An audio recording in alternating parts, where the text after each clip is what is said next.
My name is Emma Raharja, and I live in San Jose, California. I live with my parents and younger brother, and I attend Sheboygan Middle School. Okay, so Emma, tell us a little bit about your experience recently with the project that's coming to fruition. You're about to release a new project that you've just completed. Can you tell us a little bit about that? When I first released Bouquet back in 2019, I really enjoyed playing songs that I liked and sharing my music with others. So I decided to expand my borders and create Dreamcatcher, which is based on songs that I liked and which all had a dreamy feel. So this is the project that you're working now is an album. Yes. Okay, and so this album that you're releasing, what exactly do you want to accomplish by releasing this album? Okay, so I'm hoping when people listen to my album, it's like they're in a dream and they're listening to really calming music, and it will make them feel happier in these times when we have to be isolated from our friends and family.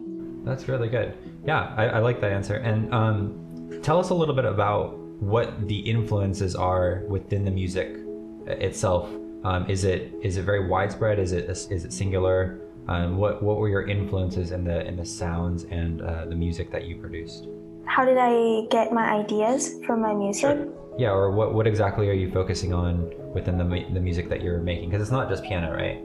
Whereas Bouquet was just compositions by other people and just the piano, Dreamcatcher was made up of pieces that were covers, and multiple instruments were included in the tracks, which I included through GarageBand, including like synthesizers and strings and harps. Is this your first time doing something like this, or have you done something like this before?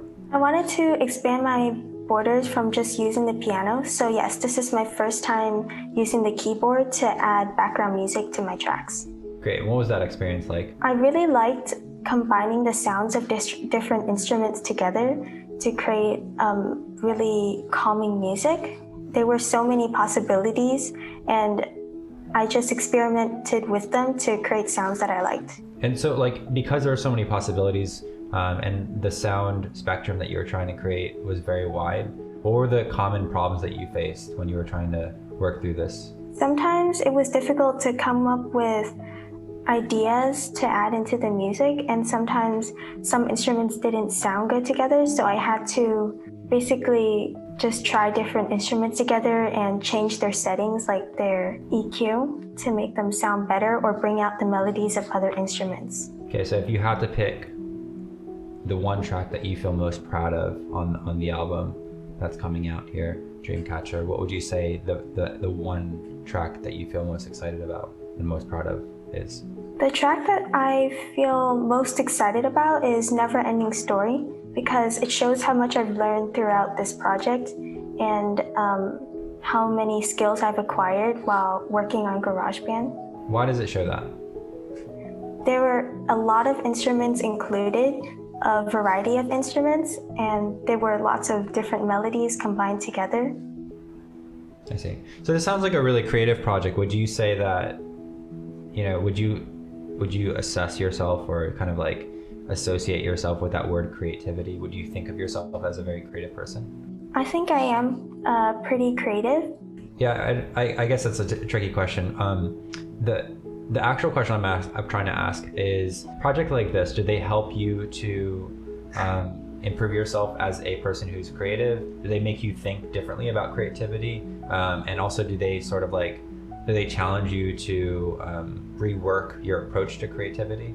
Working on this project really gave me a lot of ideas about how I can develop my music, how I can combine different instruments together. It just gave me more ideas how to create it. And I guess the last question is, if you had to speak directly to people who want to listen or who haven't listened yet, once your album is released, what would you say to those people to listen for when they hear your music?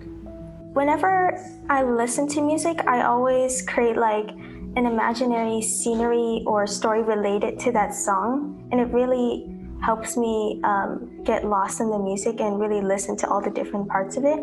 So I'm hoping when people listen to it, they can be reminded of something or come up with a story of their own and just enjoy the story I'm trying to express through the music. Awesome. All right. Well, thank you so much, Emma. That's really great. Thank you. Good.